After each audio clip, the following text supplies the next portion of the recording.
প্রধান শিক্ষক সহকারী শিক্ষক শিক্ষকবৃন্দ উপস্থিত গ্রামর সমস্ত আবাসিক গৃহবনিতা এবং অন্যান্য ভদ্রব্যক্তিগণ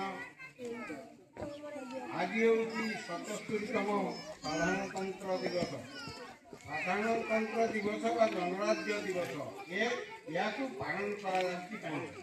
ଆମେ ତ 1947 ମସିହା ଅଗଷ୍ଟ ମାସ 15 ତାରିଖ ସ୍ୱାଧୀନ ପାଇଲେ, ଦେଶ ସ୍ୱାଧୀନ ହେଲା। ପୁଣି ଇଏ ଗୋଟେ କ'ଣ ସାଧାରଣତନ୍ତ୍ର ଗଣରାଜ୍ୟ ଦିବସ। ଏ ବାବଦରେ ପ୍ରାୟ ଅଧିକାଂଶ ଯେଉଁମାନେ ପାଠ ପଢ଼ୁଛନ୍ତି ଉଚ୍ଚଶିକ୍ଷିତ ସେମାନେ ଜାଣନ୍ତି, କିନ୍ତୁ ଏ ଛୋଟ ଛୋଟ ପିଲାମାନେ ତାଙ୍କ ମୁଣ୍ଡରେ ଏପର୍ଯ୍ୟନ୍ତ ପଶି ନାହିଁ ସାଧାରଣତନ୍ତ୍ର ଦିବସ କ'ଣ।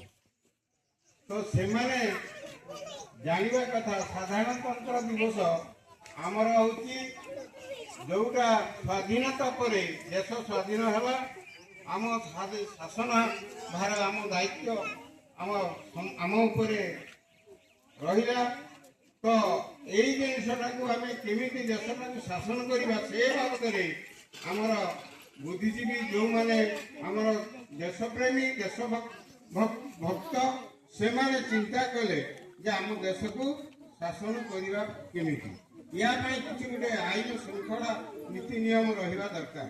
ତେଣୁ ସେଇ ଜିନିଷଟା ଆମର ଡକ୍ଟର ଆମ୍ବେଦକର ଭୀମରାୟ ଆମ୍ବେଦକର ତାଙ୍କର ନେତୃତ୍ୱରେ ଏକ କମିଟି ଗଠନ କରାଗଲା ଏବଂ ସେହି କମିଟିରେ ସେମାନେ ସମସ୍ତେ ବସିକି ଚିନ୍ତା କଲେ ଆମ ଦେଶର